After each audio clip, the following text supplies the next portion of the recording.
Puji nama Tuhan, Shalom. Shalom. Selamat pagi, bersyukur kita bisa bersama-sama berkumpul di tempat ini. Mari kita siapkan hati kita akan menyembah Tuhan, kita akan sharing bersama. Oleh sebab itu, saya mengajak kita untuk bersama-sama bersatu di dalam doa, kita berdoa. Kami bersyukur Tuhan buat kasih dan setia Tuhan yang sungguh besar dalam hidup kami. Terima kasih buat penyertaan Tuhan. Kami dapat berkumpul di tempat ini.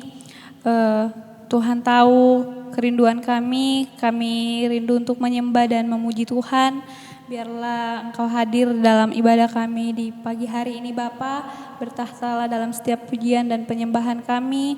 Biarlah Roh-Mu mengurapi setiap kami yang hadir saat ini Bapa. Terima kasih Tuhan, kami serahkan ibadah saraba kami dari awal, pertengahan hingga kesudahannya Tuhan. Biarlah Tuhan yang beracara, Tuhan disenangkan atas setiap pujian dan penyembahan kami dan nama Tuhan yang dipermuliakan. Terima kasih Tuhan Yesus, saat ini kami siap memuji-Mu Tuhan, kami siap menyembah-Mu. Kami bawa doa kami hanya di dalam nama Tuhan Yesus. Haleluya, amin. Mari kita sama-sama angkat pujian mengikuti Yesus.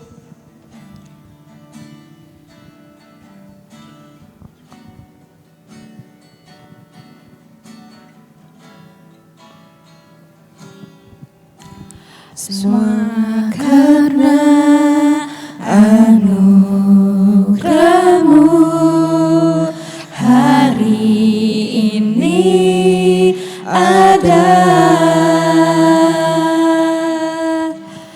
bukan karena kuatku, namun karena Roh-Mu.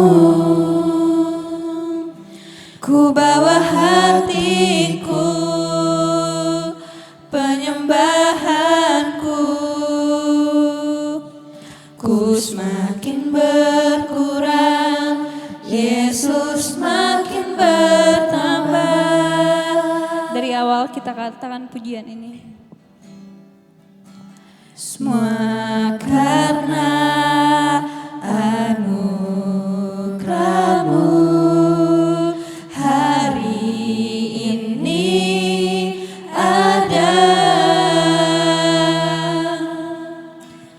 bukan karena kuatku, namun karena Roh-Mu.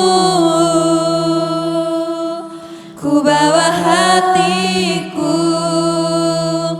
penyembahanku, ku semakin berkurang, Yesus makin bertambah. Mengikut Yesus, itulah kesukaan hatiku. Ku lepas semua hakku untuk mengenal kehendaknya di hidupku. Mengiring Yesus, itulah kekuatan hidupku. Ku yakin anugerahnya mampu jadikanku hamba yang berkenan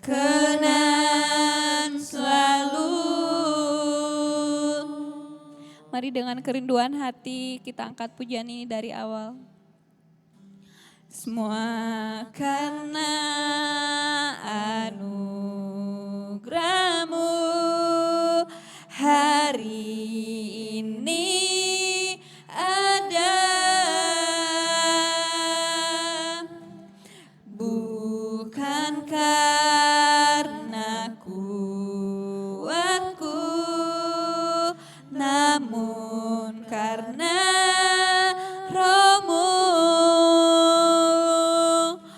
bawa hatiku, penyembahanku. Ku semakin berkurang, Yesus semakin bertambah. Mengikut Yesus, itulah kesukaan hatiku. Ku lepas semua hakku untuk mengenal kehendaknya di hidupku.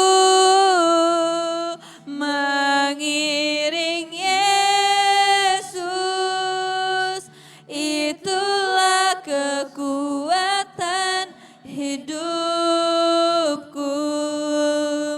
Ku yakin anugerahnya mampu jadikanku hamba yang berkenan, selalu mengikut Yesus. Mengikut Yesus, Itulah kesukaan hatiku. Ku lepas semua hakku untuk mengenal kehendaknya di hidupku. Mengiring Yesus, itulah kekuatan hidupku.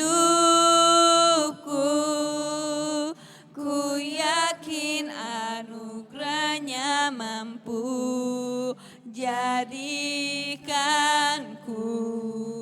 hamba yang berkenan, selalu ku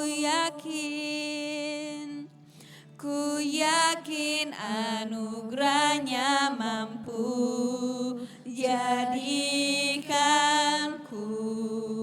hamba yang berkenan, selalu ku yakin anugerahnya mampu jadikanku hamba yang berkenan selalu. Mari sembah Tuhan. Mengikut-Mu Tuhan, hamba yang kami mau mengikuti kehendak-Mu di dalam hidup kami, Yesus. Semua karena anugerah-Mu Tuhan, kami ada karena anugerah-Mu. Oh Yesus Tuhan, kami bersyukur Bapa, kami bersyukur buat kebaikan kasih-Mu. Terima kasih buat cinta-Mu. Terima kasih Tuhan Yesus. Kami bersyukur Bapa. Kami bersyukur buat cinta-Mu, buat kasih-Mu, kebaikan-Mu melimpah di hidup kami. Kebaikan-Mu luar biasa kami nikmati Tuhan.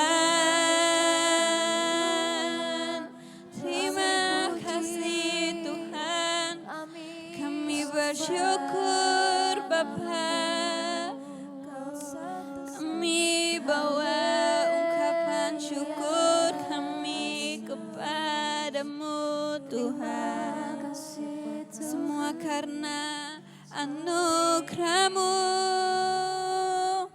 yang besar. Terima kasih Tuhan. Terima kasih Yesus. Engkau baik Tuhan Yesus. Terima kasih Bapa. Mari kita sama-sama katakan mengikut Yesus. Mengikut Yesus, itulah kesukaan hatiku.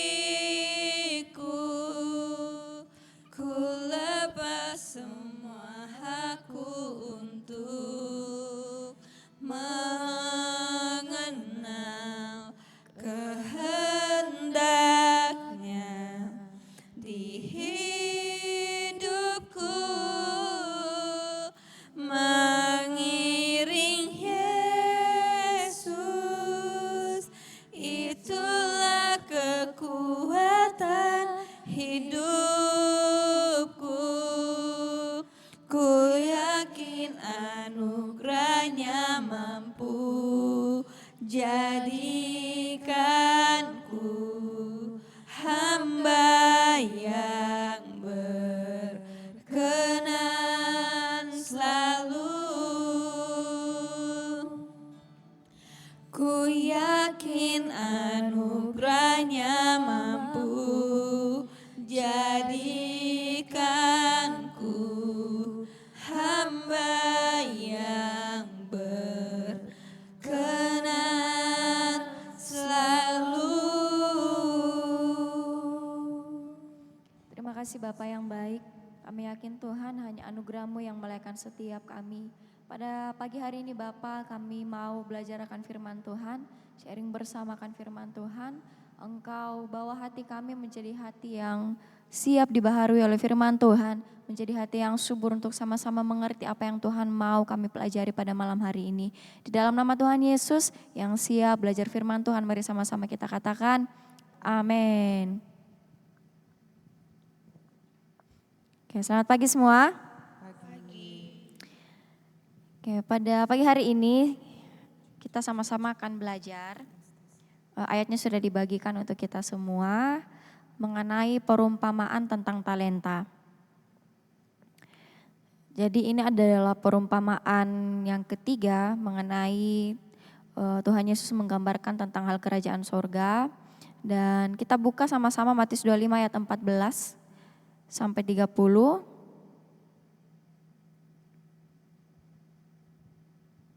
Nanti kita akan baca secara bergantian, dimulai dari Kak Dagmar, terus ke Kak Tita, dan seterusnya. Oke, sudah dapat semua? Ya. Matius 25 ayat 14 sampai 30 firman Tuhan.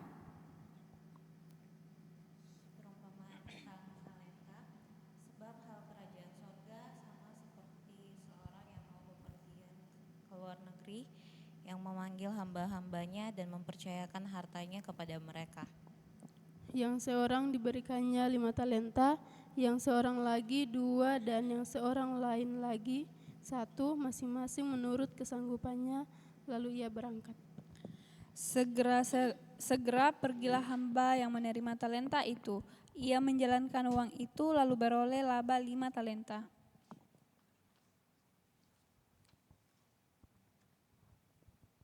Ya, ayat 17.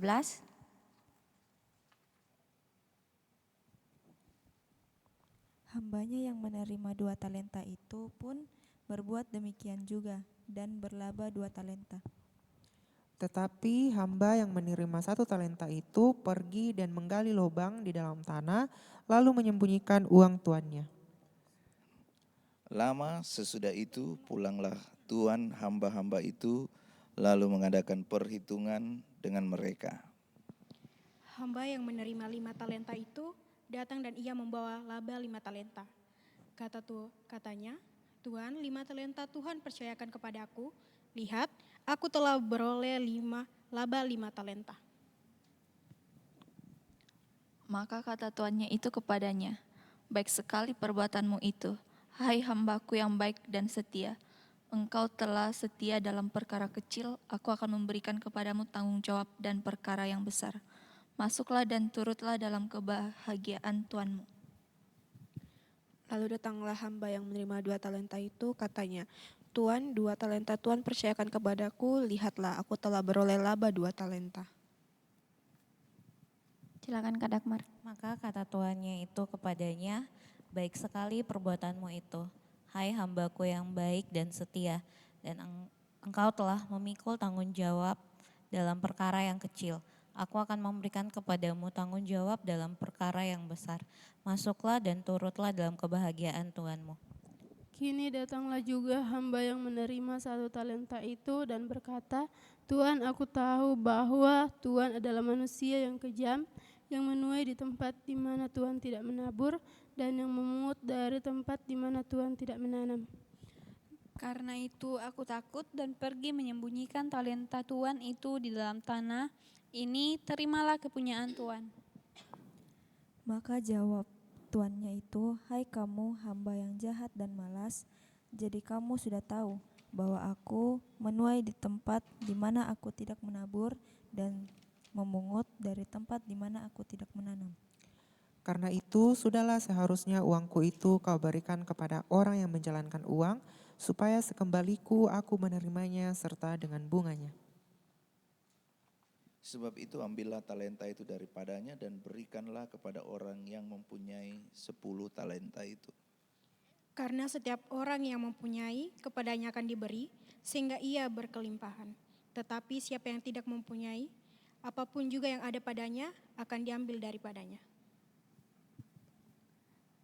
Dan campakkanlah hamba yang tidak berguna itu ke dalam kegelapan yang paling gelap. Di sanalah akan terdapat ratap dan kertak gigi. Amin firman Tuhan. Oke, karena ini masih pagi. Asik. Mari kita semangat. Ya, tentang perumpamaan mengenai talenta pasti sudah sering kita baca di sekolah minggu, bahkan sampai sekarang kita belajar firman Tuhan. Jadi perumpamaan tentang talenta ini tuh ada dalam konteks pengajaran Yesus mengenai akhir zaman. Jadi kalau teman-teman baca sebelum-sebelumnya itu ada perumpamaan tentang di Matius 24 ayat 45 sampai 51, itu perumpamaan yang pertama. Terus ada juga perumpamaan tentang gadis yang bodoh dan gadis yang bijaksana, itu perumpamaan yang kedua. Lalu di ayat 14 sampai 30 ini tentang talenta. Jadi ada hal yang mau kita pelajari pada pagi hari ini mengenai perikop pembacaan kita. Namun sebelumnya saya mau kita mengetahui dulu apa yang sebenarnya dimaksud dengan talenta dalam pembacaan kita ini. Jadi talenta pada pembacaan ini tuh dipergunakan dalam makna kata yang tidak harafiah. Jadi seperti yang kita ketahui, sebuah kata itu dia punya arti makna simbolis, terus ada arti yang secara harafiah atau bahkan yang kayak makna kiasan kan. Nah kalau secara harafiah, talenta itu kalau teman-teman cari itu dia bisa berupa satuan berat. Nah terus seiring perkembangannya dalam Alkitab juga dalam Matius 18 ayat 24 itu talenta menunjukkan satuan uang.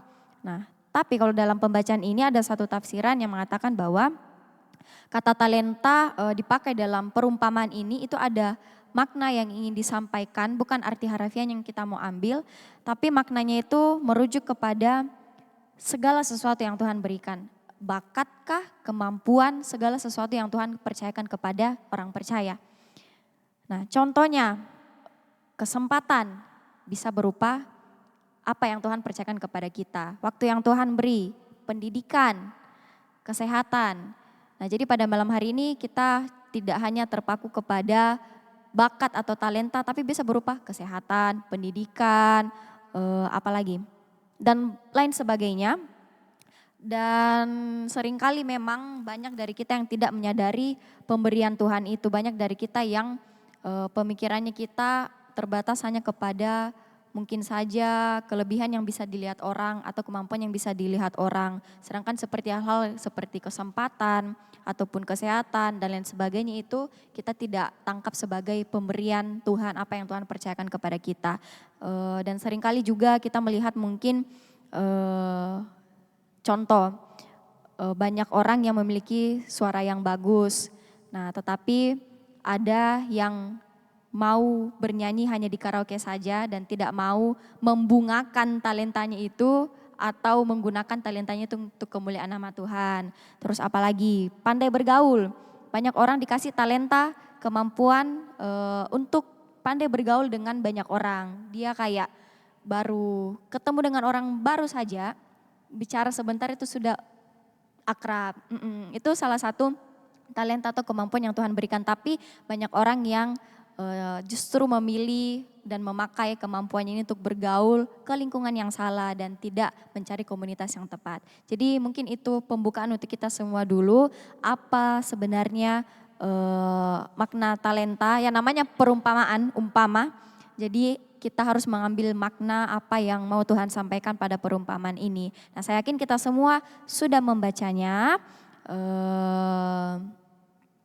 sudah merenungkannya juga setelah ayat ini dibacakan. Dan pada malam hari ini saya mau membawa kita melihat satu hal yang tadi saya katakan, apa bedanya hamba yang baik yang diberikan 5 dan 2 talenta ini dengan hamba yang diberikan hanya 1 talenta. Apa yang membedakan mereka, hamba yang pertama dan kedua dan hamba yang ketiga ini. Nah, apa yang membedakannya? Mungkin boleh saya minta tolong ke Marcel untuk baca ayat 16.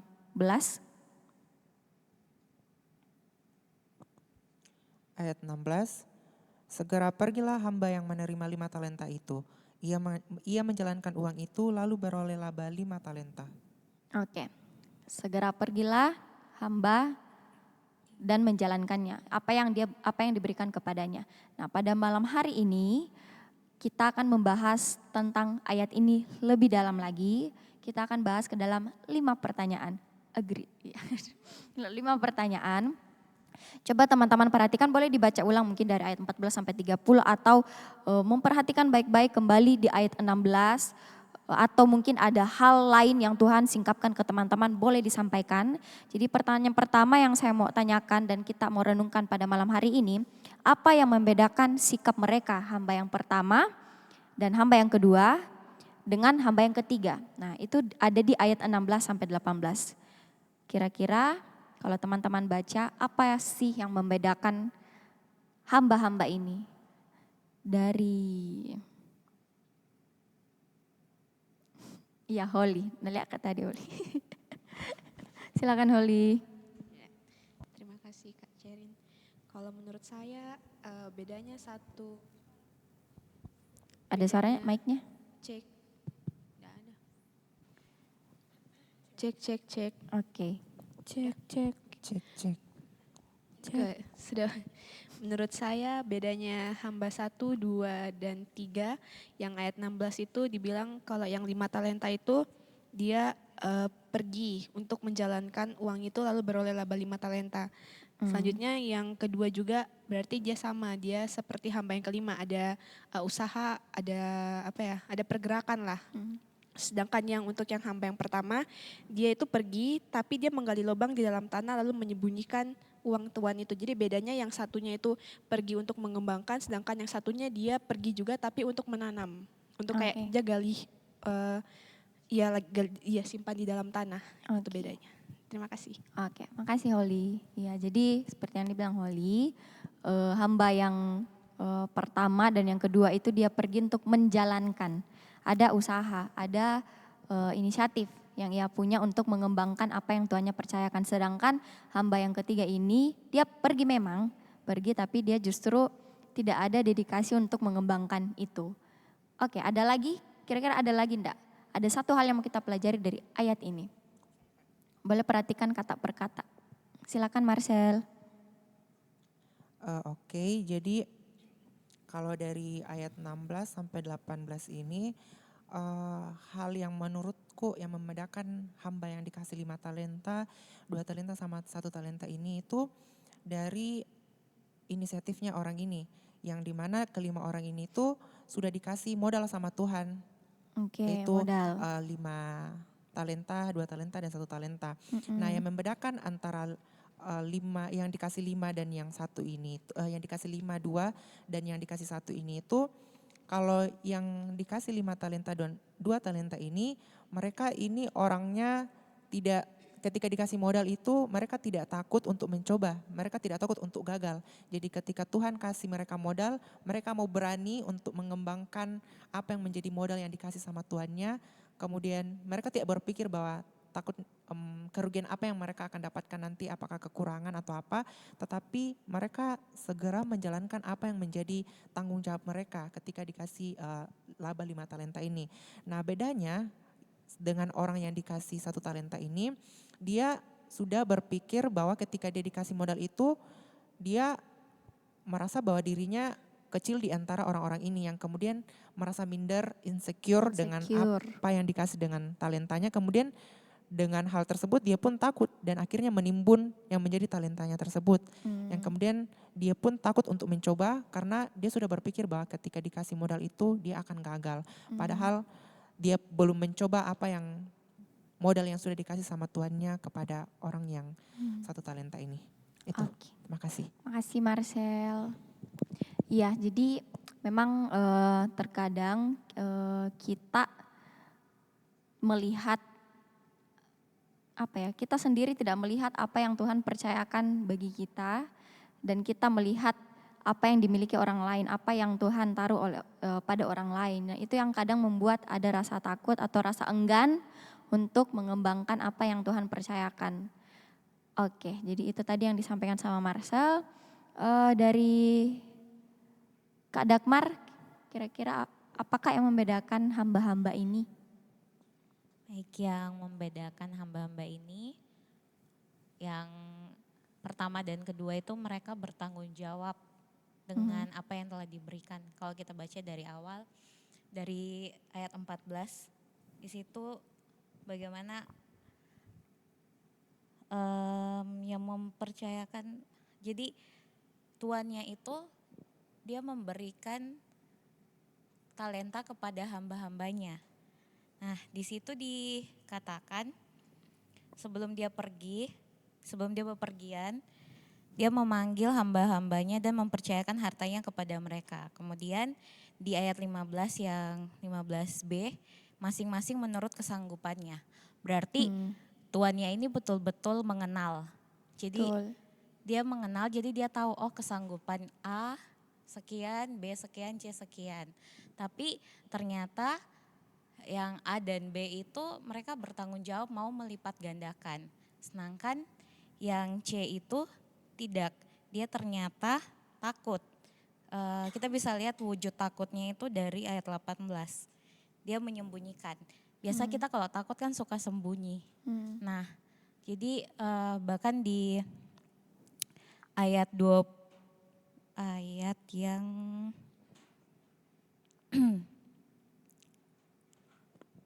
ke-25 juga menegaskan kalau dia itu memang takut. Iya, dia bilang aku takut. Iya, jadi yang tadi sudah dijelaskan sama Marcel juga, yang A dan B itu berani, sedangkan yang satunya takut. Nah, jadi yang membedakan mereka itu dari kepercayaan diri ternyata. Ketika mereka tidak percaya diri dengan apa yang sudah diberikan, ternyata itu membuat mereka tidak bisa bertanggung jawab dan tidak ada pelipat gandaan. Oke. Terima kasih Kak Dagmar. Ya, luar biasa guru-guru sekolah minggu kita ya, tepuk tangan dulu. Goal Kids. Ya, jadi itu yang disampaikan sama Kak Dagmar. Jadi apa yang Tuhan percayakan pada kita itu Tuhan tahu betul. Si A ini saya kasih talenta ini, saya kasih kemampuan ini karena saya tahu dia bisa mengembangkannya, si B, si C dan seterusnya. Tapi memang terkadang salah satu hal yang bikin orang itu tidak berkembang dengan apa yang dia miliki, selain daripada ketidaksadaran diri ya, salah satu hal juga itu adalah ketidakpercayaan diri, dan itu banyak terjadi. Entahkah dia tidak percaya menunjukkannya di bidang pelayanan, atau bahkan di bidang sosial, atau di tempat kuliah dan lain sebagainya. Jadi itu banyak memang terjadi. Oke teman-teman semua, boleh kita lihat baik-baik, betul semua yang disampaikan sama teman-teman, apa perbedaan dari hamba pertama, kedua, dan ketiga. Tapi ada satu hal yang kita akan masuk ke pembahasan berikutnya, ada satu hal. Boleh sama-sama kita baca kata pertama dari ayat 16? Iya, 1, 2, 3, segera. Iya. Pas diskusi sama Kak Esra toh, saya bilang juga, pergilah, dia menjalankan Kak, pergi bilang, ya coba kau lihat kata pertama, oh iya betul, segera. Jadi hamba pertama dan hamba kedua, ia segera. Segera itu artinya apa? Boleh kita interaktif saja. Segera, langsung, gercep. Tidak menunda, nunda. Nah itu dia yang akan kita bahas pada malam hari ini di Kupas, yaitu tentang tidak menunda-nunda. Jadi hamba yang pertama dengan hamba yang kedua, dikatakan di sini segera pergilah hamba yang menerima 5 talenta itu. Ia menjalankan uang itu lalu beroleh laba 5 talenta, demikian dengan hamba yang kedua. Jadi tidak ada penundaan saat hamba pertama dan hamba kedua ini dipercayakan sesuatu oleh tuannya. Itu yang membedakan. Sedangkan hamba yang ketiga, dia pergi memang, dia pergi, tetapi dia menyembunyikan, dia menimbun talenta itu. Ada penundaan memang yang dari dirinya untuk dia tidak mau mengembangkan apa yang Tuhannya percayakan kepadanya. Jadi seringkali memang itu banyak yang terjadi dan ini kuncinya. Jadi segera itu adalah hal yang penting, tidak menunda-nunda itu adalah hal yang penting untuk kita pegang, untuk kita lakukan saat kita dipercayakan apapun. Entah oleh pemimpin kita atau bahkan pemimpin rohani kita atau bahkan apa yang dipercayakan sama Tuhan kepada kita. Oke, itu menjawab pertanyaan yang pertama. Jadi apa yang membedakan hamba pertama, kedua, dan hamba ketiga ini? Hamba yang pertama dan kedua dia segera, dia tidak menunda-nunda. Oke, selanjutnya setelah kita tahu apa yang membedakan hamba yang pertama dengan kedua serta hamba yang ketiga ini, muncul pertanyaan dong di setiap pikirannya kita atau setiap hatinya kita, apa sih sebenarnya yang sebabkan orang itu suka menunda-nunda? Saya pun pribadi ya, kadang masih suka menunda-nunda. Sebenarnya apa sih yang biasa menyebabkan orang itu suka menunda-nunda sesuatu? Boleh dari pengalaman pribadi, mungkin dari Kak Tita.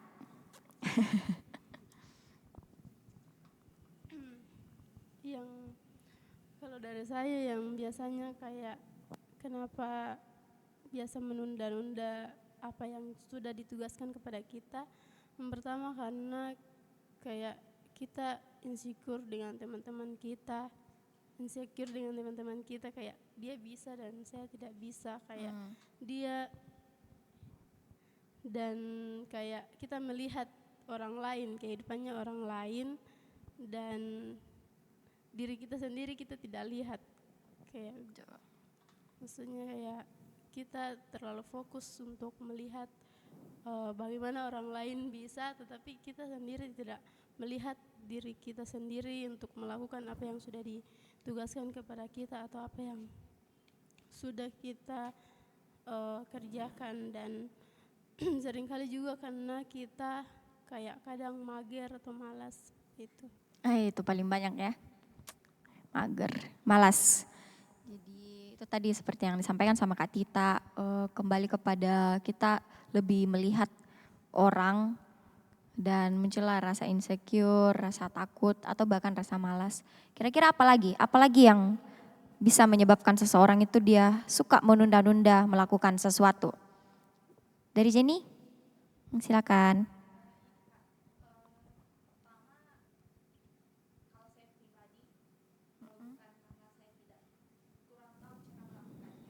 Oke.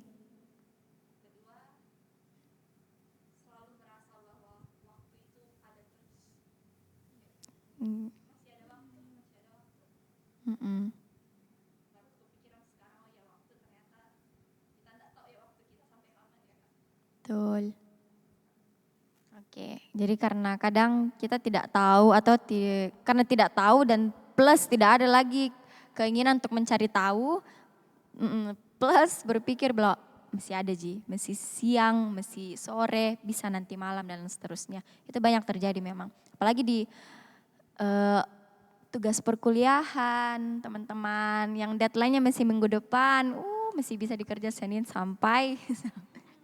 Iya, tapi memang kadang lebih lancar toh, lebih tertrigger kayak begitu. Tapi itu salah ya, kita harus melakukan segala sesuatu dengan segera. Oke, ada lagi kira-kira apa yang menyebabkan seseorang itu suka menunda-nunda melakukan sesuatu? Iya, dari siapa? Feli?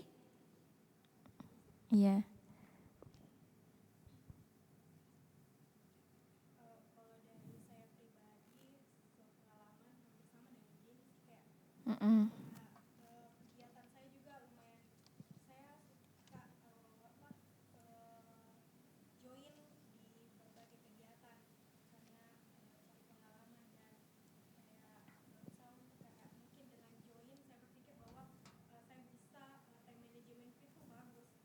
Oke.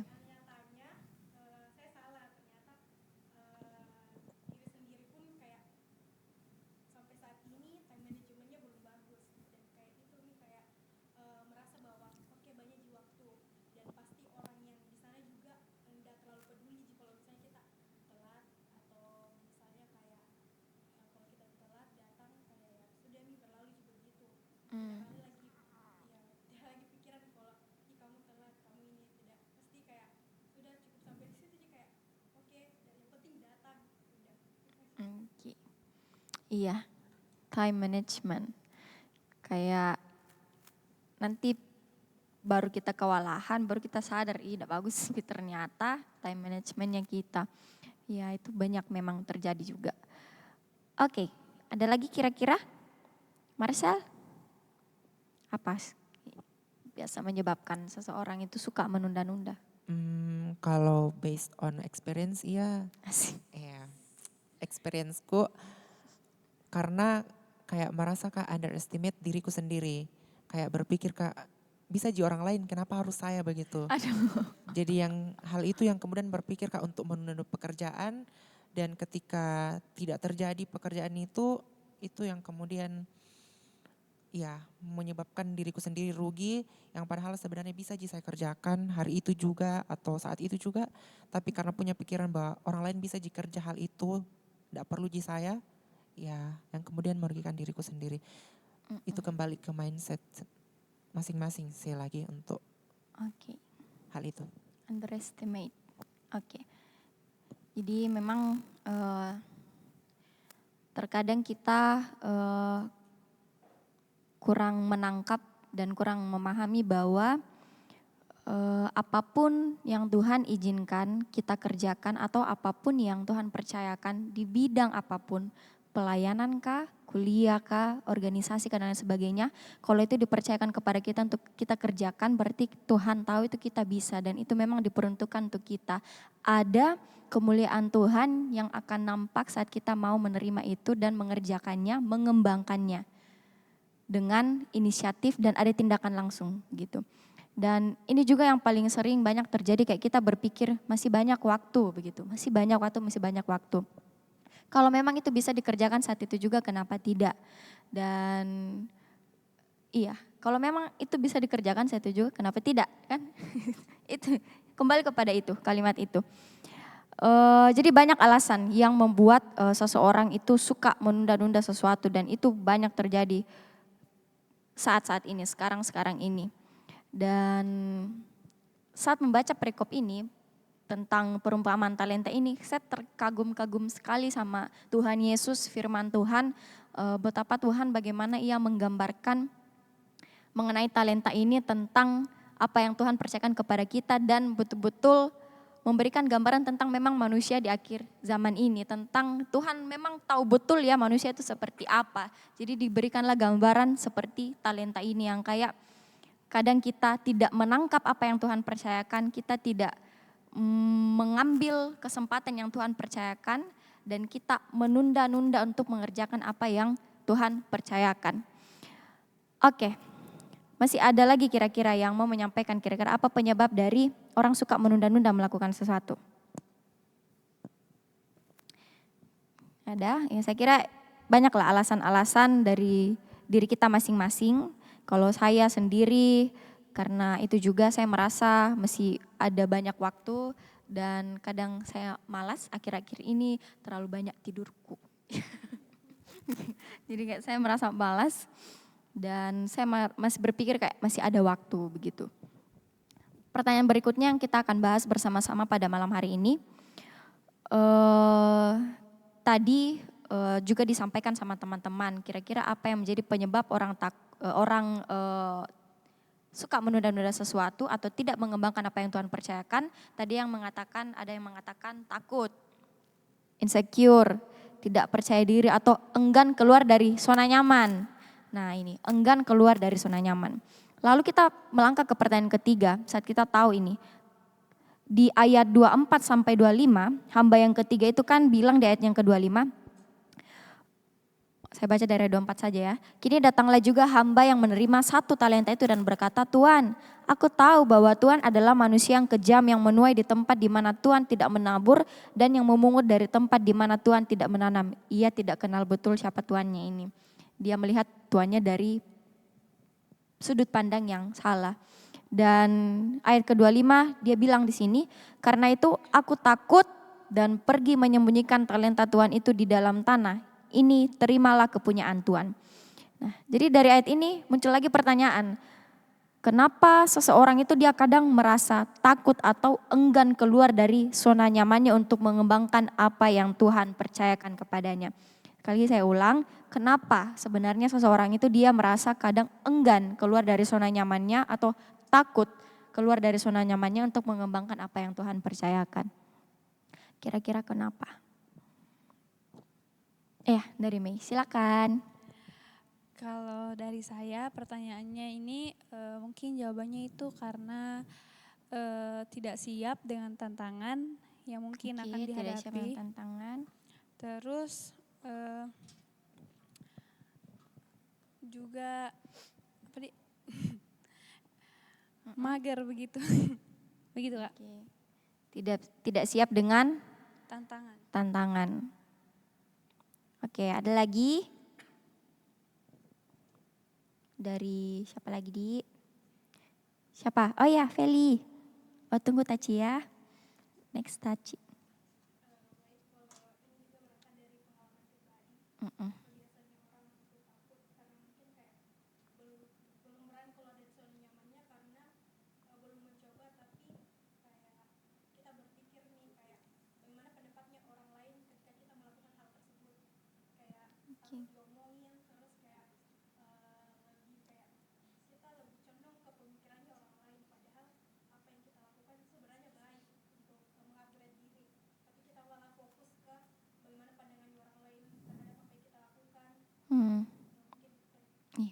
Bagus sekali.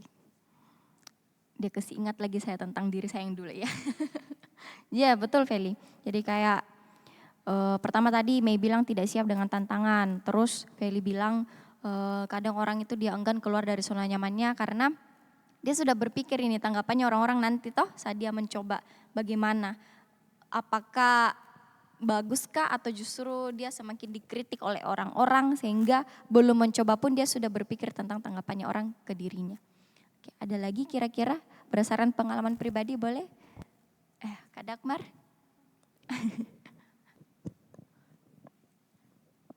Tidak mau sibuk.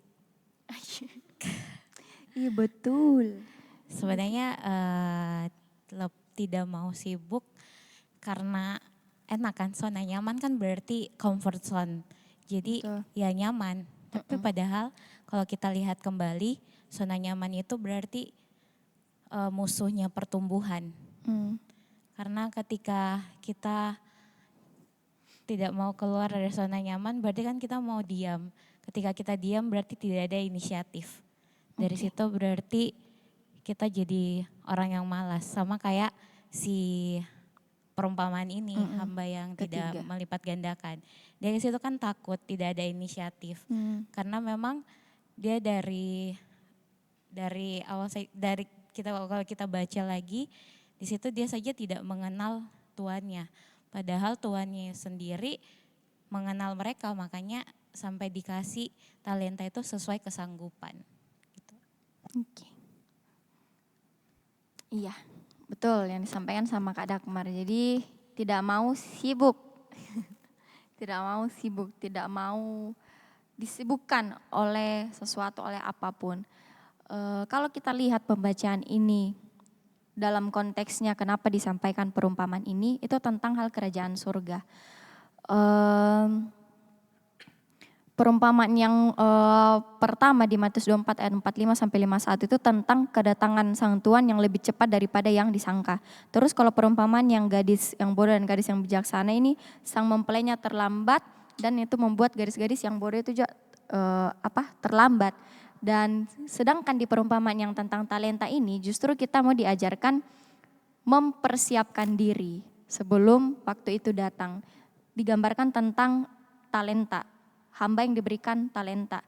Jadi ini menggambarkan memang banyak inilah jenis-jenis orang yang pada akhir zaman ini bagaimana mereka mengambil atau menerima apa yang Tuhan percayakan dalam hidupnya, apa yang Tuhan berikan pada hidupnya, apakah dikembangkan dengan efektifkah, apakah dipertanggungjawabkan dengan efektifkah, atau justru dikubur dalam-dalam dan tidak digunakan dengan baik, tidak dikembangkan dengan baik.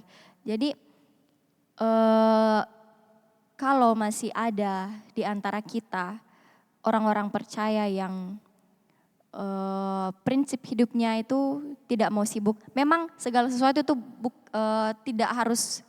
tidak menjadi urusannya kita. Kayak jangan sampai kita juga jadi orang yang gila urusan. Tetapi jangan sampai apa yang dipercayakan kepada kita itu tidak kita urusi karena dengan alasan tidak mau sibuk. Nah, jadi jangan sampai apa yang harusnya kita kerjakan dengan alasan tidak mau sibuk itu kita tidak mau berpartisipasi, itu membuat kita menjadi orang percaya yang tidak mengembangkan apa yang Tuhan berikan. Dan kita tidak sadar bahwa dalam waktu yang masih ada ini, di kesempatan yang masih ada ini, kita harus perlengkapi dirinya kita dengan bekal-bekal rohani, senjata-senjata rohani, apa yang kita kerjakan, apa yang talenta Tuhan berikan, bagaimana kita bisa pergunakan di bidang pelayanan dan lain sebagainya. Jadi makanya gereja kita di tempat ini mendorong kita semua untuk melayani Tuhan, apapun bentuknya. Mulai dari parking ministry, parking ministry, cooking, guru sekolah minggu, kameramen dan lain sebagainya. Kita didorong di tempat ini untuk menggunakan talenta, bakat yang Tuhan berikan kepada kita. Kalau saya mau pakai banyak arti kata dari kata dibungakan di sini, dilipat gandakan di sini, tapi saya mau pakai arti digunakan untuk kemuliaan Tuhan. Saya mau pakai arti itu. Di tempat ini kita didorong untuk memakai apapun yang Tuhan percayakan kepada kita. Mungkin kita ada merasa memiliki kemampuan di bidang dokumentasi dan sebagainya, kita masuk tim PDD. Nah karena percayalah dari pelayanan itu, dari proses kita mau memberikan atau mau mengembangkan talenta kita ini untuk kemuliaan nama Tuhan, terkhusus di bidang pelayanan, di situ juga kita akan bertumbuh proses demi proses. Di situ kita akan belajar proses demi proses. Jadi sungguh sangat disayangkan apabila masih ada orang-orang percaya, anak-anak Tuhan yang di akhir zaman ini masih memakai prinsip tidak mau malas atau tidak mau disibukkan di ladangnya Tuhan. Karena ada memang orang yang bilang melayani itu bukan hanya di gereja, pasti ada orang yang bilang seperti itu. Itu memang betul. Melayani justru kita bagaimana mempraktekkan nanti kasih di lingkungan kerja kah, di keluarga kah dan lain sebagainya. Tetapi untuk mengembangkan talenta di bidang pelayanan itu juga adalah hal yang harus kita lakukan. Itu adalah hal yang penting untuk kita lakukan. Karena kita dari situ kita mengerti bahwa sudahkah saya belajar memberikan yang terbaik untuk Tuhan, sudahkah saya mengembangkan dengan maksimal apa yang Tuhan berikan kepada saya. Kalau dari saya sebenarnya tidak pintar-pintar bagaimana aja menyanyi, lebih ke blessing seperti itu. Nah, karena ini dari dulu saya suka ikut paduan suara, jadilah ini suaraku suara apa? Head voice di Pester, head voice. Suara bukan suara luar, kasihan. Jadi seperti itu terus dan dan toh dari di Mamasa memang sudah dipercayakan tuh kayak WL dan sebagainya. Tapi di sini sebelum saya mendapat Tuhan bawa ke gereja ini, sebelum Tuhan tunjukkan gereja ini, saya tidak ada pikiran lagi kayak untuk mengembangkan apa yang saya dapat di Mamasa sebelumnya di Makassar. Saya tidak ada pemikiran ke situ. Tetapi ternyata puji Tuhan, Tuhan masih ingatkan saya, masih sadarkan saya bahwa apa sih yang bisa kau berikan kepada Tuhan, apa sih yang bisa kau kembangkan untuk kemuliaan nama Tuhan. Oh iya, Tuhan kasih saya bekal di Mamasa, saya bisa WL di ibadah kecil-kecilan begitu, di ibadah pemuda remaja di Mamasa, ibadah yang kecil-kecil saja. Nah, kenapa tidak ya saya coba kembangkan lagi di sini walaupun dengan kapasitas suaraku yang terbatas. Nah, karena saya ada keinginan, karena saya ada kerinduan untuk mengembangkan itu, saya sampai di sini pada saat ditanya kok bisa apa, saya tidak sembunyi-sembunyi itu bilang bisa WL. Kan bisa ada orang kayak bisa kok apa, sebelumnya pelayanan apa. Ada teman yang tidak mau bilang sebelumnya saya pelayanan ini supaya tidak disuruh ini, melayani ini. Jadi kadang ada orang seperti itu. Cuma pas saya saat ditanya di sini, kayak Sarah tanya, terus Kak Vero tanya, oh bisa WL Kak sama tamborin. Nah gitu, akhirnya saya coba tamborin dan WL. Dan Tuhan melihat kerinduan kita, kemauan kita untuk mengembangkan itu, akhirnya Tuhan bukalah dan Tuhan sediakanlah sarana untuk saya coba latih lagi nih suara lewat vokal training yang disiapkan dari gereja. Dan itu semuanya disiapkan Tuhan, itu semuanya disediakan Tuhan karena Tuhan melihat pribadiku yang mau mengembangkan apa yang saya dapat sebelumnya di Mamasa. Walaupun masih terbatas, sampai sekarang saya masih belajar, sampai sekarang saya masih mau diperbaiki. Saya menerima kritik dengan sangat terbuka dan dulunya mungkin saya kurang menerima atau masih agak tidak enak hati saat ditegur, tapi sekarang saya merasa di gereja ini, di tempat ini, karakterku untuk menerima teguran itu dibentuk. Saya kayak merasa menerima itu menangkap itu sebagai hal yang baik dan memang itu hal yang baik untuk mengembangkan hidup saya. Dan iya, itu lagi jangan sampai pada akhir zaman ini kita tidak mempersiapkan diri dengan alasan tidak mau sibuk. Kita tidak mau mengembangkan apa yang Tuhan berikan, tidak mau menggunakan apa yang Tuhan berikan untuk kemuliaan nama Tuhan. Seperti itu. Iya, ada lagi yang mau menyampaikan pendapatnya, kira-kira kenapa seseorang itu dia merasa takut atau enggan keluar dari zona nyamannya untuk mengembangkan apa yang Tuhan percayakan. Boleh berdasarkan pengalaman pribadi lagi. Iya. Marcel ada kesaksian? Haleluya. Oke, jadi kalau kesaksian mungkin aku mention terus Gini ya tentang KKN-ku kemarin. Dan jujur kehidupan KKN-ku ini merupakan suatu something yang kayak menguji zona nyamanku sendiri. Yang kayak kalau di Makassar saya tidur-tidur, banyak tidurnya tapi pas sampai di tempat KKN, oh haleluya tiap hari kerja. Oh, segera semua nih. Betul. Dan itu satu hal yang ku pelajari karena memang kehidupan ketika KKN itu sangat-sangat berat kalau saya personal. Tapi puji Tuhan, Tuhan mampukan, Tuhan kuatkan. Dan kenapa orang itu takut mau keluar dari zona nyamannya itu, kalau dari pengalaman pribadiku sendiri pas KKN itu, karena pertama takut Kak dijudge sama orang-orang di situ. Sama kayak Feli kan. Haleluya. Karena waktu itu ada satu proyek, besar yang diberikan kepada kami anak-anak Unhas saat itu. Yang walaupun yang bisa dibilang ber-6G. Dan kami waktu itu dikasih proyek buat taman, of course. Buat taman yang kayak bisa dibilang kalau untuk 6 orang itu dalam pikiranku kayak taman kota kan. Haleluya. Taman yang kayak kalau dibilang 6 orang itu kayaknya enggak cukup deh, enggak bisa selesai. Dan Pak Desaku saat itu tuntut untuk selesaikan taman itu dalam 2 minggu. Nah, pas pengerjaan taman itu minggu pertama kita tidak diskusi dulu dengan orang-orang desa situ. Karena orang-orang desa situ ya gitu tidak mau dilibatkan. Dan waktu pertama kali datang memang sudah diingatkan bahwa orang-orang di sini itu tidak mau dilayani. Tapi tidak mau melayani, tapi maunya dilayani. Ditanya ke kami anak KKN waktu itu. Dalam hatiku aku bilang, oh Tuhan mampukan. Dan puji Tuhan pas pengerjaan itu tidak sesuai ekspektasi. Ternyata yang awalnya 2 minggu itu panjang jadi 4 minggu. Oh aduh, 4 minggu guys. Hampir 1 bulan tidak selesai itu taman. Dan yang pertama dicari itu pasti saya. Kenapa? Karena waktu pertama kali saya datang itu yang kan kami anak KKN pertama yang datang. Di desa itu 3 anak KKN, tapi yang pertama datang itu Unhas saat itu. Nah waktu pertama kali datang, tidak ada yang dari 6 orang ini teman-teman KKN ku tidak ada yang mau inisiatif desain itu taman. Dan kita juga tidak ada basic untuk desain kayak arsitektur gitu untuk desain taman. Jadi saya inisiatif untuk kerja. Karena saya takut ya dikasih begitu dijudge. Bilang ada deh anak KKN dari Unhas lagi baru tidak bisa desain taman. Jadi aku bilang oke, aku desain dan selesai. Tapi di situ hal yang berat itu ketika implementasi desain itu sendiri. Karena orang-orang di desa itu ya seperti tadi tidak mau melayani, akhirnya kita semua yang kerja.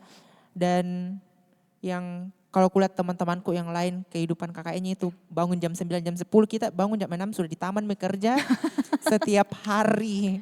Bahkan tanam itu tanamannya dari awal kan? Haleluya, enggak ada awalnya itu kayak tanah kosong dengan rumput-rumput liarnya. Ekspektasiku juga memang kita dikasih taman yang kayak sisa ditanami. Tapi ini dari nol betul kita kerja cabut-cabut. Dan kerja, itu yang makan waktu sampai 4 minggu tidak selesai itu taman. Dan Pak Desaku yang saat itu sementara pergi ke Jakarta, dia sudah pesan kalau saya pulang harus selesai itu taman. Dan tidak selesai itu taman, dan saya pertama dicari, bilang kenapa tidak selesai nih tamanmu begini-begini. Kau itu harus planning begini-begini.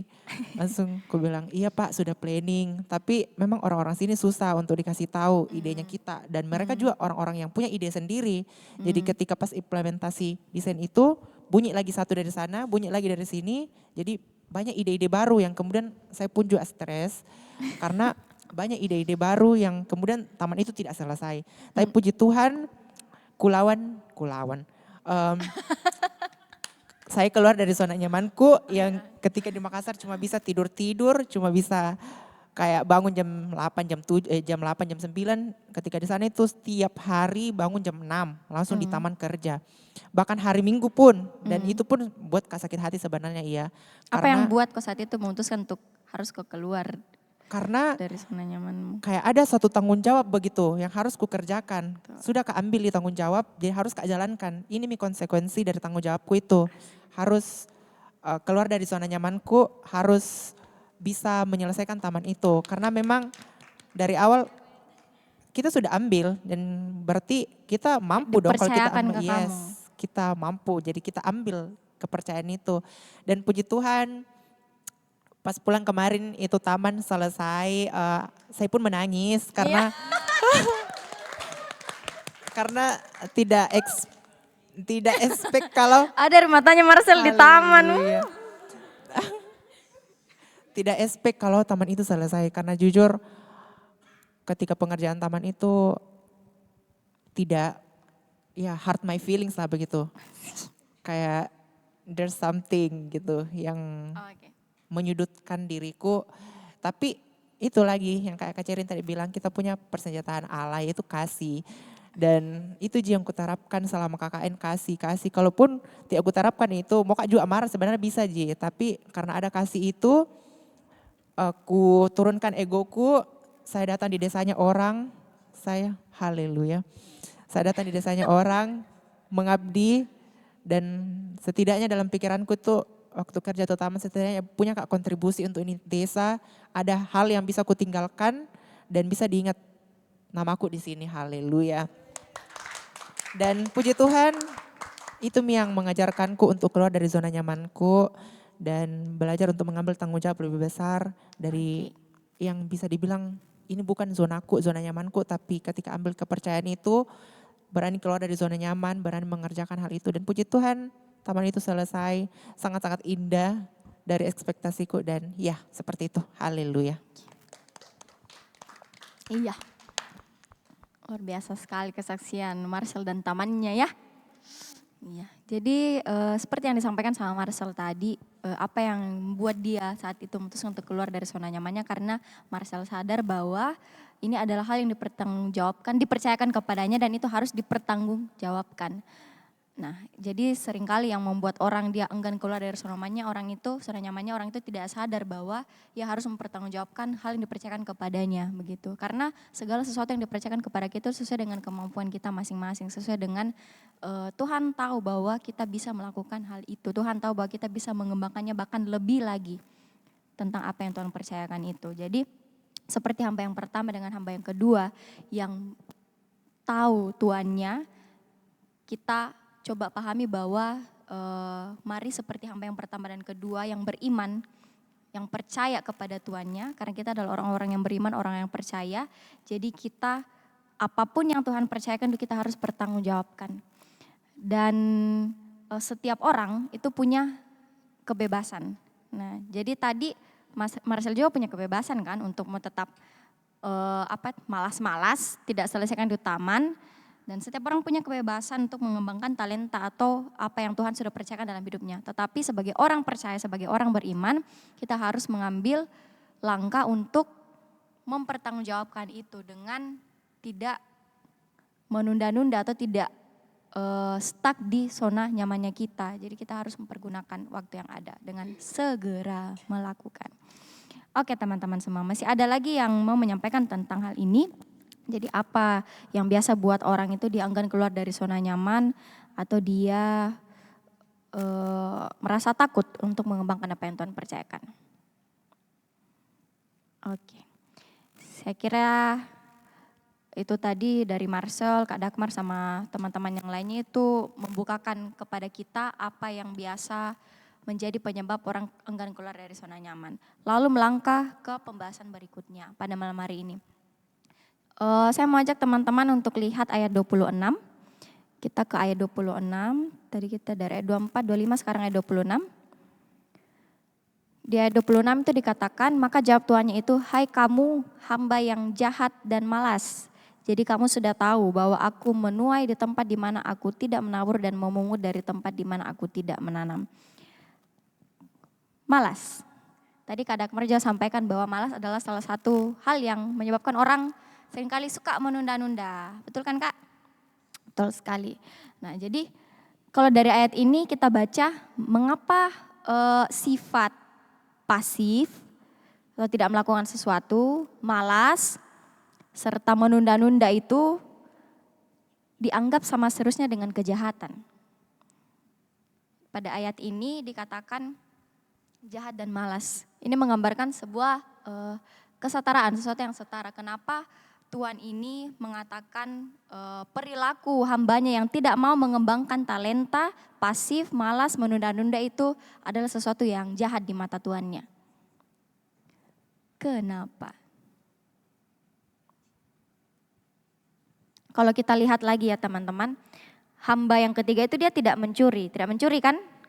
Ya, dia juga tidak merusak apa yang Tuannya kasih, talenta yang Tuannya kasih. Dia juga tidak berkhianat, tetapi ada satu hal yang dilakukan, ia tidak sadar bahwa saat ia menyembunyikan talenta itu, saat ia tidak segera mengembangkan talenta itu, ia sedang menolak tanggung jawab yang dipercayakan Tuannya. Nah, bagi Tuhan, bagi Allah, kegagalan kita untuk menggunakan kesempatan yang ada, yang seharusnya bisa kita pergunakan, itu sama seharusnya dengan kita melakukan dosa secara terang-terangan. Kayak kita dengan sengaja tidak mau mengambil kesempatan untuk mengembangkan apa yang Tuhan percayakan.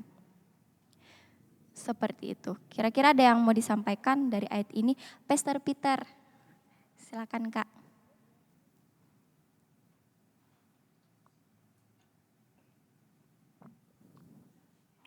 Kalau saya membaca perumpamaan ini adalah salah satu perumpamaan yang sangat terkenal Betul. Setiap kita pasti sudah pernah mendengarkan ini. Menurut saya jahat dan malas itu kalau kita nonton film, penjahat-penjahat itu tidak bermalas-malasan. Mereka latihan supaya menjadi jahat. Iya lagi. Jadi kalau kita sebagai orang, kapan kita disebut menjadi orang yang bertanggung jawab? Pada waktu kita diberikan kepercayaan. Kepercayaan. Jadi waktu kita perhatikan ayat ini, yang memberikan kepercayaan itu adalah Tuannya. Tuannya. Dan kita percaya bahwa Yesus itu adalah Tuhan kita. Dan waktu Tuhan memberikan, dia berikan itu bukan tanpa observasi. Karena di situ ditulis menurut kesanggupan masing-masing. Jadi kadang kenapa kita suka menunda-nunda tidak segera, itu karena ini. Kita terlalu melihat kelebihan orang dan menilai kekurangan diri sendiri. Betul. Padahal Tuhan sudah, kalau dibilang menurut kesanggupan masing-masing, kita sudah belajar dari khotbah Wahyu pasalnya yang kedua, ayatnya yang kedua, aku tahu. Itu berarti Tuhan mengetahui bukan yang terlihat oleh mata, tapi sampai kedalaman hati kita. Jadi waktu Tuhan kita memberikan kepercayaan, kita mengerjakannya dengan baik, itu yang disebut tanggung jawab. Dan tanggung jawab itu tidak bisa seorang berkata, oh saya bertanggung jawab, tapi tidak diikuti dengan perilakunya. Tindakan. Sifatnya. Saya kembali lagi, kalau orang jahat, penjahat-penjahat yang ada di film itu mereka tidak malas. Kenapa orang suka menunda-nunda itu lebih ke malas. Contohnya ya, kalau kita pelayanan, ini guru-guru sekolah minggu ya, begitu dikasih, oh nanti minggu depan kita khotbah tentang Daniel. Oke, saya sudah baca itu Daniel dari 1230 kali, jadi saya sudah hafal. Jadi kita nggak mau lagi untuk membacanya ulang, nggak mau kita untuk mendalaminya ulang, atau kita bertanya kepada Roh Kudus yang memimpin kita. Kita baca di dalam Alkitab karena firman Tuhan yang kita baca itu akan terus baru setiap pagi. Setiap pagi ya. Setiap pagi. Jadi waktu pagi-pagi kita mengisi pikiran kita dengan status, nggak salah ya. Tapi waktu kita mengisi dengan hal yang lain, maka yang mengikuti kita ya hal-hal itu. Tapi waktu kita mengisi dengan firman Tuhan, maka yang mengikuti kita sepanjang hari itu adalah kebaikan dan kemurahan Tuhan. Firman Tuhan itu. Nah, saya kembali lagi, masih di jahat dan malas. Mengapa dikatakan jahat dan malas? Orang jahat itu pasti dia tidak malas. Sedangkan kita yang disebut sebagai orang Kristen, umat Tuhan, anak Tuhan, hamba Tuhan, bahkan kita diberikan status sebagai anak.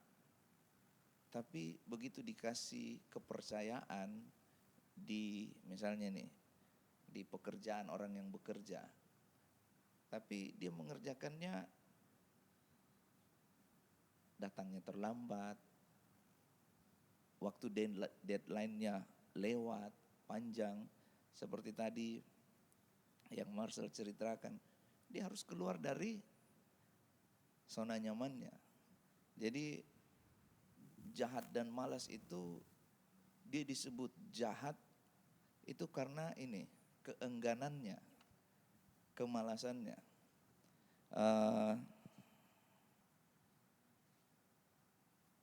Saya tiba-tiba ingat, kenapa Adam dan Hawa ditaruh di taman?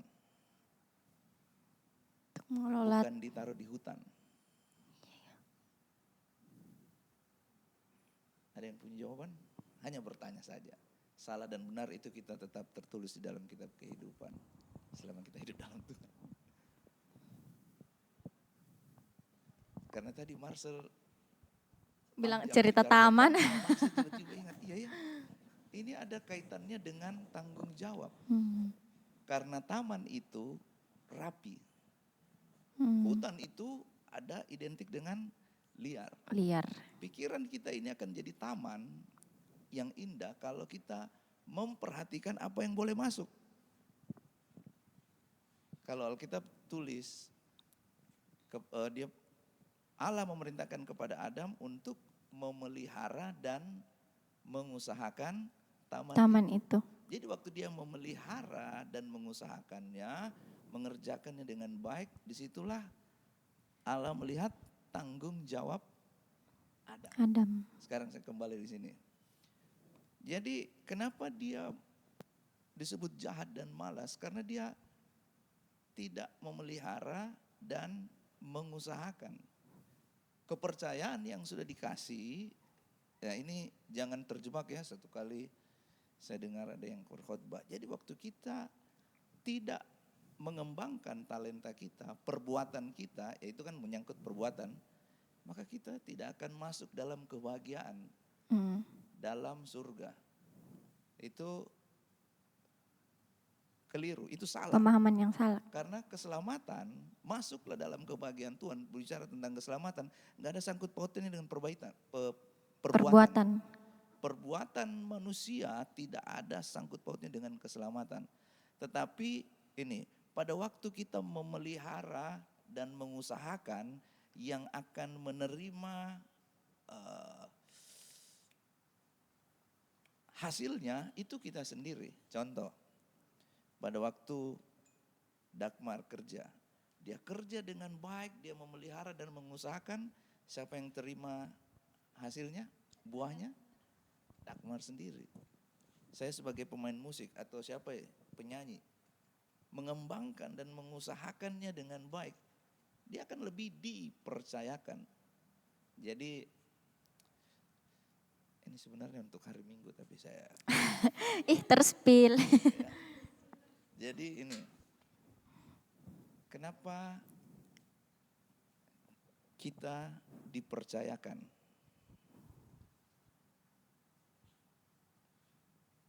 Apa saja pekerjaan, tanggung jawab yang lain-lain, kenapa kita bisa dipercayakan?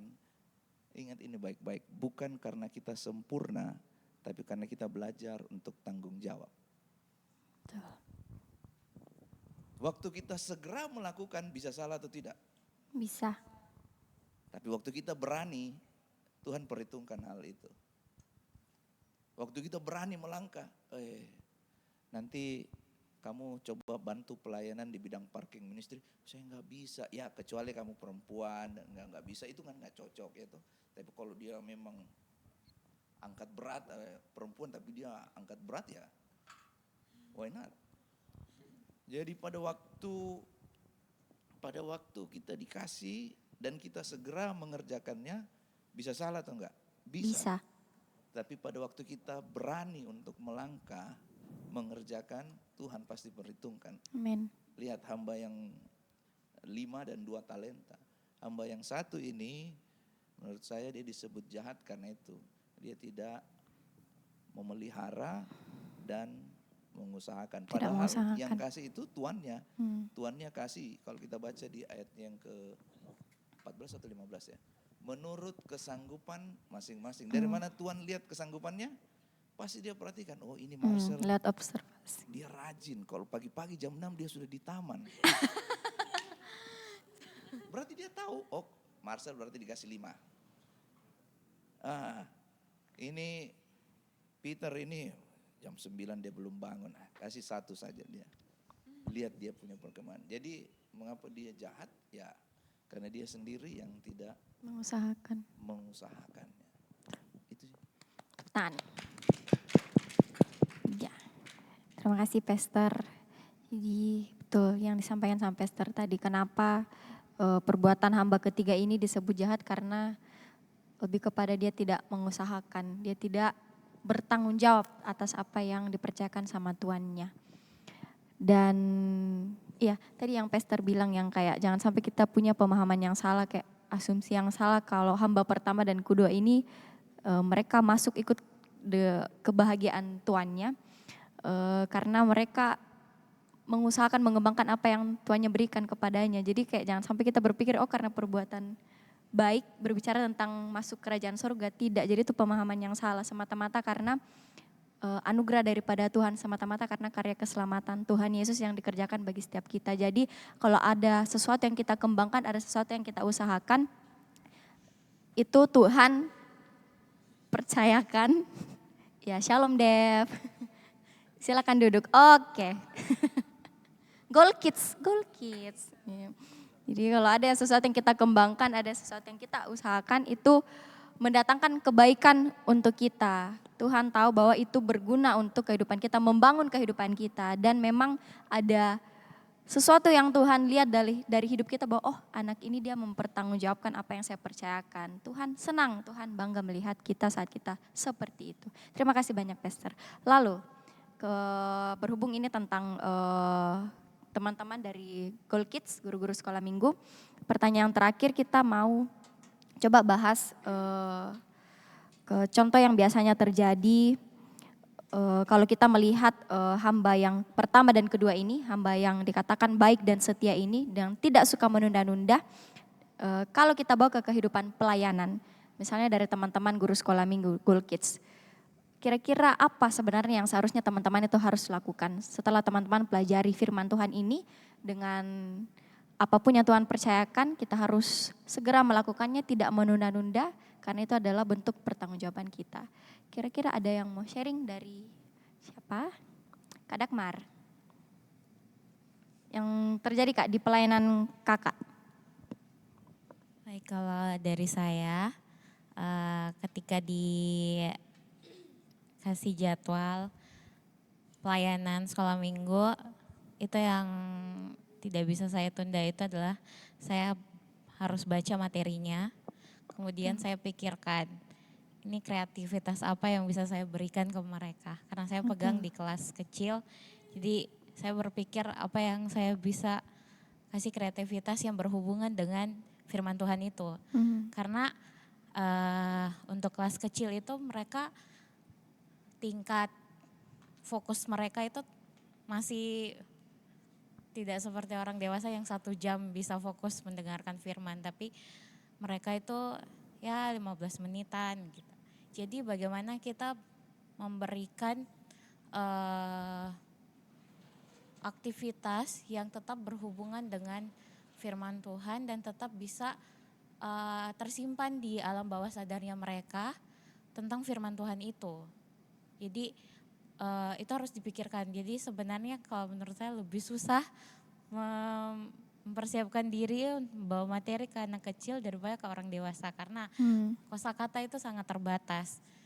Jadi untuk menjelaskan ke mereka tuh harus betul-betul diusahakan mencari kata-kata yang sesuai. Kemudian baca firmannya juga harus dibaca berulang kali yang memang nantinya ayat apa yang akan dipakai sebagai ayat hafalan yang bisa diingat sama anak kecil itu. Walaupun di materi itu memang ada sebenarnya ayat hafalan, tapi terkadang kan terlalu panjang. Jadi harus kayaknya ini saja deh gitu yang disingkat. Seperti itu. Ya, jadi kayak saat Kak Dagmar sudah dapat jadwal, gilirannya ada jadwal kan Kak? Ada. Jadi saat itu Kak Dagmar harus memikirkan. Karena ide-idenya itu games-games apa semua itu tidak bisa muncul hari Minggu, pokoknya segala sesuatu harus dipersiapkan. Jadi Kak Dagmar langsung.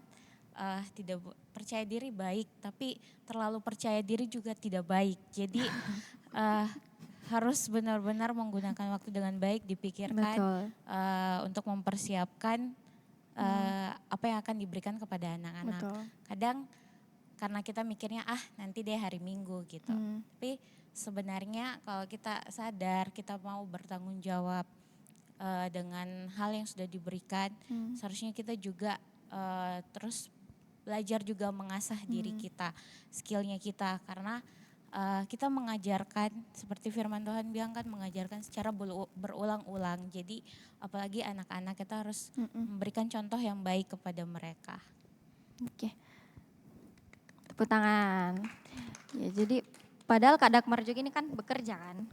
Ada pekerjaan, ada urusan pribadi dan lain sebagainya. Tapi saat jadwal itu keluar, saat ada waktu Kak Dagmar bisa melakukannya, Kak Dagmar segera lakukan. Itu adalah contoh yang baik yang harus kita lakukan di bidang pelayanan apapun di gereja ini, di tempat ini. Mungkin ada lagi yang mau sharing tentang kesadarannya atau yang ia sudah lakukan, mungkin tentang tidak menunda-nunda melakukan sesuatu atau mempersiapkan sesuatu. Oh, Taci. Kasih dulu mic ke Taci. Terima kasih Pastor sudah mengingatkan Taci. Oh, iya. Baik, kalau mungkin dari saya itu hal menunda-nunda dari awal pelayanan. Kan untuk Goal Sisi sendiri saya tahu tuh dari teman-teman PMK. Oh iya. Nah, terus sering berjalannya waktu, kami sering datang ke Goal Sisi untuk ikut ibadah. Mulai banyak teman-teman yang mengambil pelayanan dan banyak yang sudah mulai ambil pelayanan pertama itu paling banyak sekolah minggu. Dan Iya, anak-anak rata-rata FKM kan? Iya, anak-anak FKM, makanya banyak sekali anak FKM di sekolah minggu. Iya. Terus waktu itu mungkin Kak Cero itu sudah hubungi saya, bilang ayo ikut P3, ayo ikut ini. Bahkan selalu mungkin setiap minggu dihubungi untuk pelayanan, tapi perasaan yang tidak mau keluar dari zona nyaman itu ada di dalam hatiku. Aduh. Karena waktu itu mungkin karena lagi full hektiknya mahasiswa. Oh iya. Terus waktu itu juga mungkin karena belum bisa menerima diri sendiri waktu itu. Jadi saya takut, alasanku juga tidak mau keluar dari zona nyaman karena saya takut gagal. Saya takut mengecewakan orang lain ketika saya memulai sesuatu yang baru. Dan mungkin seperti yang bilang Pastor tadi, kayak kalau terlalu melihat kekurangan dalam dirimu. Makanya tadi waktu Pastor menjelaskan, ku catat gini. Asik. Ku catat ke Pastor. Iya, karena Pastor tadi bilang bahwa Tuhan itu tidak melihat talenta yang dikasih kita, tapi Tuhan melihat hati kita, bagaimana keberanian kita, dan pasti itu Tuhan pertimbangkan.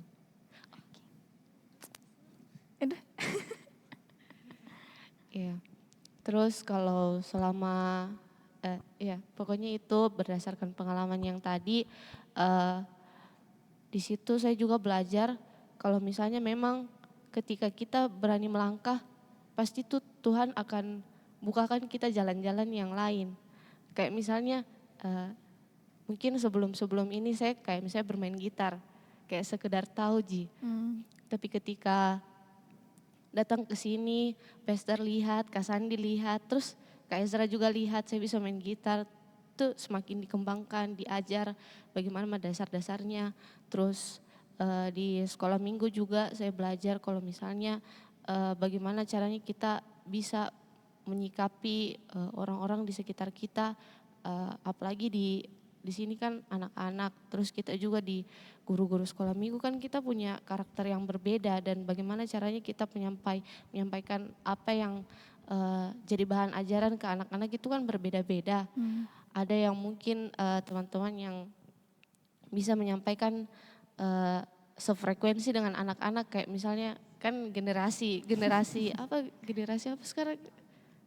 Oh, generasi Alpha, kayak ada teman-teman guru sekolah minggu yang bisa menggunakan ya istilah-istilahnya kayak sigma apa dan lain-lain itu dalam sekolah minggu, sehingga bisa menarik perhatiannya anak-anak sekolah minggu. Sedangkan ada juga yang bisa menarik perhatian melalui permainan-permainan yang dikasih. Itu juga di sini saya juga belajar, banyak sekali hal yang saya pelajari selama di sini, dan selama di sini juga saya pelajari bagaimana pentingnya untuk disiplin. Dulu awal-awal mengajar sekolah minggu mungkin saya sama Kak Dagmar mungkin sama, kayak menunda-nunda untuk mempelajari itu materi yang akan diberikan. Kayak mungkin H-1 tengah malam baru saya pelajari. Jadi iya, sistem kebut semalamnya. Ya. Jadi semakin kesini semakin belajar juga dari kakak-kakak Kak Tita, Kak Dagmar, Kak Agnes juga dan teman-teman yang lain di guru sekolah minggu. Ternyata dalam setiap kita melakukan sesuatu itu pasti ada persiapannya terlebih dahulu. Makanya kita tidak boleh malas-malas. Itu sih kalau dari saya. Terima kasih banyak. Tepuk tangan. Oke, terima kasih banyak Taci. Jadi pada malam hari ini kita belajar banyak hal. Terima kasih untuk Pastor dan teman-teman semua. Kita belajar bagaimana kita mempertanggungjawabkan apa yang Tuhan percayakan dengan tidak menunda-nunda. Karena dengan menunda-nunda tidak ada yang jadi. Kalaupun jadi tidak bagus jadinya. Jadi tidak maksimal dan tidak ada usaha, tidak ada hati yang kita taruh di situ saat kita mengembangkan hal itu. Dan mungkin menutup pembahasan kita di Saraba pada pagi hari ini, saya ambil dari yang disampaikan Pastor tadi. Kenapa kita dipercayakan untuk teman-teman semua ya dalam bidang pelayanan apapun, mulai dari parking, cooking, aser semuanya. Kita harus sadar bahwa kenapa kita dipercayakan bukan karena kita sempurna, tetapi karena Tuhan mau kita belajar apa itu tanggung jawab. Kenapa kita dipercayakan bukan karena kita sempurna. Kenapa Kak Tita dipercayakan sebagai leader sekolah minggu bukan karena Kak Tita sempurna, mengetahui segala sesuatu, menguasai segala materi, tetapi Tuhan mau Kak Tita mengenal kata tanggung jawab. Dan Tuhan tahu saat Kak Tita mengambil kepercayaan itu, hidup dalam tanggung jawab itu, Kak Tita bertumbuh di dalamnya. Kak Tita menjadi pribadi yang siap di mata Tuhan. Oke, amin firman Tuhan. Mari tepuk tangan dulu. Kita akan tutup saraba kita pada pagi hari ini dengan doa. Mari sama-sama kita satu dalam doa, kita berdoa. Terima kasih Bapa yang baik, Engkau dahsyat dan luar biasa Tuhan dalam firman-Mu yang selalu mengajarkan kami, selalu mengingatkan kami bahwa apapun yang Tuhan percayakan kepada kami karena Tuhan tahu kemampuan kami dan karena Tuhan mau kami belajar apa itu tanggung jawab. Tuhan mau dan mengasihi diri kami dengan memberikan bakat, kemampuan, talenta dan apapun yang Tuhan percayakan untuk mempersiapkan diri kami. Karena kami percaya Tuhan, Engkau mau kami menjadi pribadi yang siap. Engkau mau kami menjadi pribadi yang memberkati banyak orang. Engkau mau kami menjadi pribadi yang senantiasa memuliakan nama Tuhan. Terima kasih Bapa yang baik. Pada pagi hari ini Tuhan kami berdoa biar apa yang telah kami pelajari, apa yang kami bahas bersama, itu mengambil tempat dalam hati kami, menjadi pedoman dalam setiap langkah kami Tuhan. Tidak hanya lalu begitu saja, melainkan ini menjadi kekuatan bagi setiap kami Bapa dalam pelayanan kami, bahkan di tempat ini, di Golsis ini Tuhan, di gereja kami menjadi pribadi yang senantiasa inisiatif, mengambil tindakan langsung dan tidak menunda-nunda saat sesuatu dipercayakan atas setiap kami. Terima kasih Bapak yang baik, pada malam hari ini kami juga mendoakan terus gereja kami di tempat ini Tuhan. Kami tahu Bapak hati-Mu tertuju pada gereja ini. Dan kami tahu Tuhan ada rencana Tuhan, perkara-perkara yang ajaib yang akan terus Tuhan kerjakan bagi gereja kami.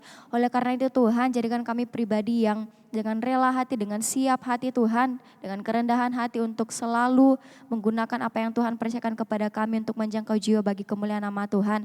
Apapun visi dan misi yang Tuhan percayakan bagi gereja kami percaya hanya Tuhan Yesus yang sanggup mengempukan kami Tuhan untuk mengerjakannya bagi kemuliaan nama-Mu. Bapak yang baik, kami juga terus mendoakan Ibu Gembala kami di tempat ini Tuhan, dalam masa tuanya biar sukacita Tuhan senantiasa dinyatakan, apa yang Tuhan kehendaki atas hidupnya nyatakanlah Tuhan, dan kami percaya senantiasa merasakan kebaikan Tuhan di masa tuanya. Kami juga berdoa Tuhan untuk mentor rohani kami di tempat ini, untuk wakil gembala di tempat ini, Pastor Esra Tuhan, dalam setiap tugas tanggung jawabnya Bapa, Engkau senantiasa bawa hamba-Mu ini Tuhan ke dalam perkenanan Tuhan, apapun visi dan misi yang Tuhan percayakan dalam hidupnya hanya Tuhan Yesus yang memampukan. Biar kebutuhannya Tuhan cukupkan, kesehatan kekuatan menjadi bagiannya, hikmat yang daripada Tuhan senantiasa nyatakan, dan pemakaian Tuhan dalam setiap pelayanan Tuhan nyatakan. Bapak kami juga berdoa untuk istrinya Kak Debbie beserta anaknya Dev, kami percaya Tuhan hidup keluarga ini ada dalam tangan Tuhan, pemeliharaan Tuhan nyata dalam keluarga ini. Kami juga berdoa Bapak untuk leader kami di tempat ini, Pastor Peter beserta keluarga kecilnya Bapa, Engkau yang membawa hamba-Mu ini Tuhan ke tempat ini, Engkau yang menempatkan hamba-Mu ini Tuhan untuk senantiasa mengerjakan apa yang berkenan di hadapan Tuhan, senantiasa mengerjakan segala sesuatu untuk pelebaran kerajaan surga-Mu di tempat ini Tuhan. Engkau yang memampukan Bapa, pengurapan Tuhan senantiasa dinyatakan, Engkau senantiasa bukakan Tuhan apa yang Tuhan mau singkapkan kepada kami semua dalam pelayanan Tuhan Yesus. Berkati selalu kesehatan, kekuatan, apa yang Tuhan cukupkan dalam keluarga kecilnya Tuhan sediakan, apa yang menjadi kerinduannya Tuhan Yesus menjadi jalan keluar, apa yang menjadi pergumulan hamba-Mu ini Tuhan Yesus, Engkau tidak pernah meninggalkan kehidupan mereka. Terima kasih Bapa yang baik, kami semua yang ada pada pagi hari ini Tuhan. Kami menyerahkan hidup kami Bapa, komunitas kami di tempat ini, anak-anak-Mu yang Tuhan taruh untuk melayani di tempat ini. Kami percaya kami melayani bukan karena kami bisa atau karena kemampuan kami, tapi karena Tuhan Yesus yang menempatkan kami, karena Tuhan Yesus yang memampukan kami. Karena kami tahu Tuhan, kami mengerjakan segala sesuatu untuk kemuliaan nama Tuhan, untuk Tuhan Yesus dimuliakan di gereja kami, untuk Tuhan Yesus selalu dinyatakan di gereja kami. Terima kasih Bapa yang baik, ini kehidupan kami Tuhan. Sepanjang hari ini kami serahkan ke dalam tangan-Mu, Engkau yang campur tangan Tuhan. Apapun yang kami kerjakan Tuhan jadikan berhasil, dan bawa kami Bapa selalu kepada perkenanan Tuhan. Terima kasih Bapa yang baik, ampuni salah dan dosa kami yang mendukakan hati Tuhan. Biarlah hidup kami Bapa, duduk berjalan berbaring kami ada dalam pimpinan tangan Tuhan. Di dalam nama Tuhan Yesus Kristus, ini yang menjadi doa kami Tuhan. Terpujilah nama-Mu yang diberkati Tuhan. Mari sama-sama kita katakan, amin. Tuhan Yesus memberkati, selamat beraktivitas.